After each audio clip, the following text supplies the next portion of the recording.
नहीं, जाने वाले को कौन रोक सकता है। आता अर्थातच दुर्दैव म्हणावं लागेल की अवघ्या महाराष्ट्रामध्ये अजितदादांसारखा नेता नाही, शोधून भेटणार नाही. कारण त्यांच्या जाण्याने काय फरक पडणार नाही आहे. कारण या शहराचा कायापालट कोणी केला आहे तर आदरणीय अजित पवारांनी केलेलं आहे. ज्या लोकांना असं वाटलं की स्वतःच्या निवडून येण्याची ज्यांना शाश्वती नाही, ज्यांना कॉन्फिडन्स नाही, त्या लोकांनी घर बदललेलं आहे. दबाव असायचं काहीच कारण नाही. कारण एका ठिकाणी आपण घोषणा करतो की मैत्रीपूर्ण लढत आहे.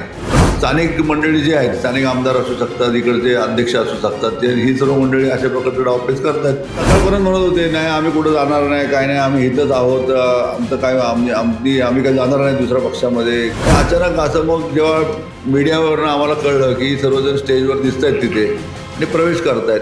मैत्रीपूर्ण लढतीची घोषणा केल्यानंतर आज भाजपने राष्ट्रवादीच्या मनसुब्याला सुरुंग लावत राष्ट्रवादीचे दिग्गज नेते आपल्या पक्षात सामील करून घेतले. अर्थातच ज्यांचा या आज पक्षप्रवेश झाला त्याच्यामध्ये एक माजी महापौर, 2 माजी उपमहापौर, त्याचबरोबर 3 स्थायी समिती अध्यक्ष आणि बरेच नगरसेवक आहेत. अर्थातच राष्ट्रवादीमध्ये या सगळ्यांचं स्थान काय होतं, त्यांच्या जाण्याने पक्षाला काही परिणाम पडणार आहे का पक्षावर, जाणून घेऊ. आपल्यासोबत स्वतः वीरजी बहल आहेत, पक्षाचे नेते आणि शहराध्यक्ष.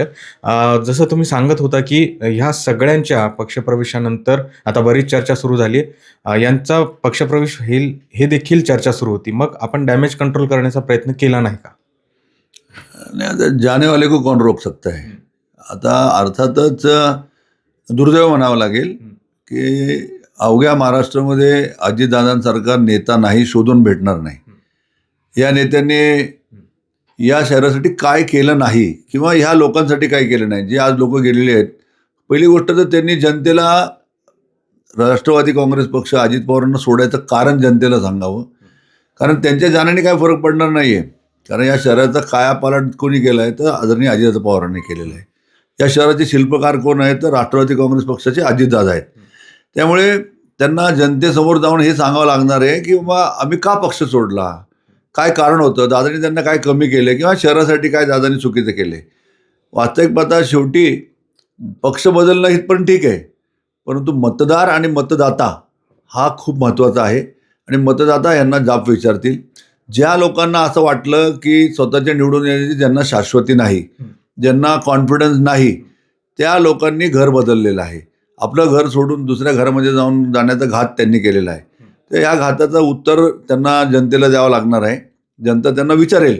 दुसरीकडे भाई आपण बघितलं तर भाजपकडे अनेक ऑलरेडी त्यांची सत्ता होती, आपल्याला माहिती आहे. त्यांच्याकडे आणखी त्यांची दिग्गज नेते, नगरसेवक होते, तरी देखील राष्ट्रवादीतनं त्यांना हे सगळी मंडळी घ्यावी लागते. तर हे भाजपचंही अपयश दिसतंय का तुम्हाला?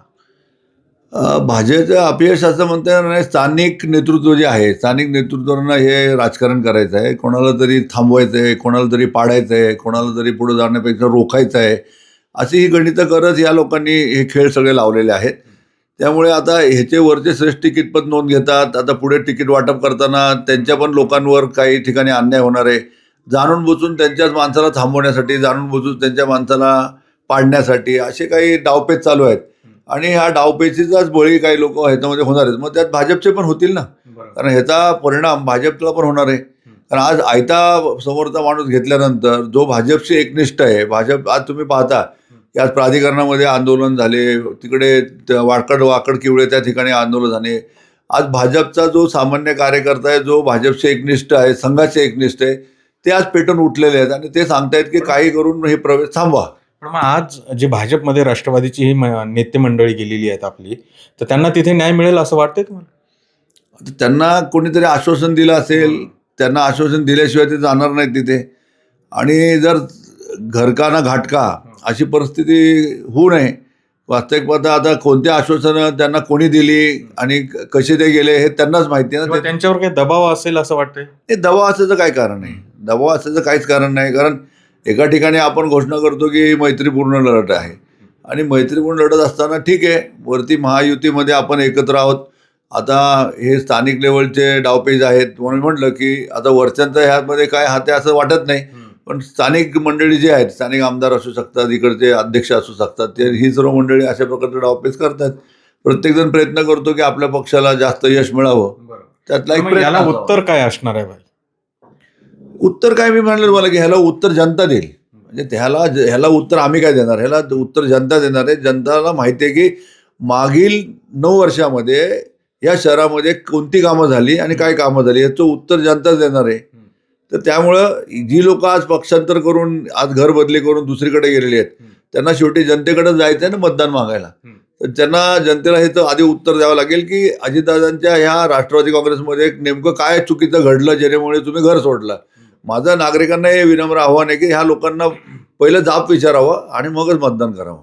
पण मग तुम्ही जसं म्हणालात की या सगळ्या नेत्यांना दादांनी कधीही काही कमी केलं नव्हतं, काय पार्श्वभूमीतनं ही सगळी मंडळी आलेली आहेत?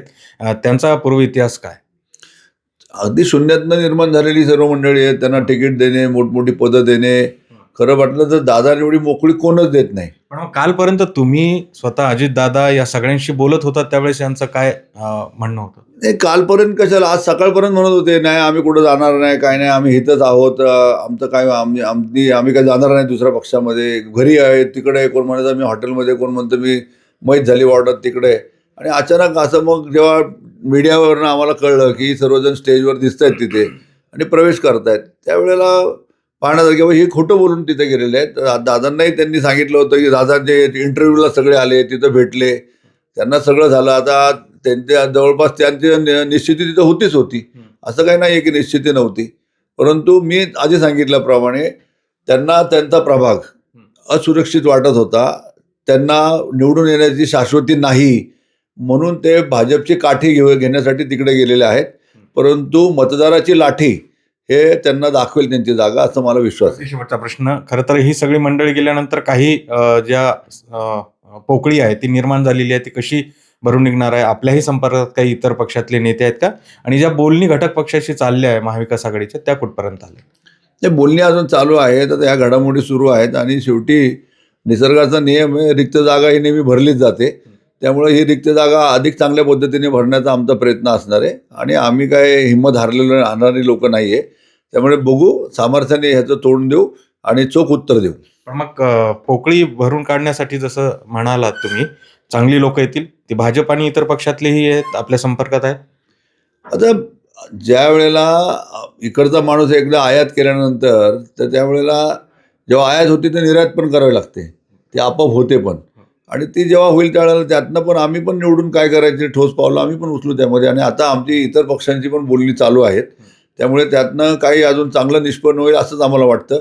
जी लोक अस्थिर होती, जी लोक बॉर्डरवर होती, जी लोक हा नाही करत होते, मी आधीच सांगितलं की त्याचं मुख्य कारण आहे, ते मुख्य कारण त्यांना स्वतःच्या निवडून येण्याचा विश्वास नव्हता, त्यांना अस्थिरता वाटत होती. त्याचंच एकमेव मोठं कारण आहे, अन्यथा कोणतं कारण नाही.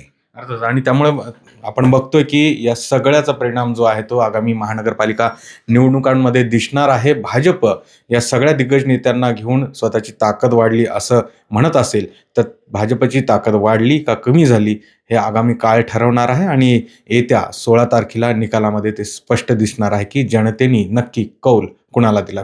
सुरेश पाटील सर, गोविंद वाकडे, न्यूज 18 लोकमत, पिंपरी चिंचवड.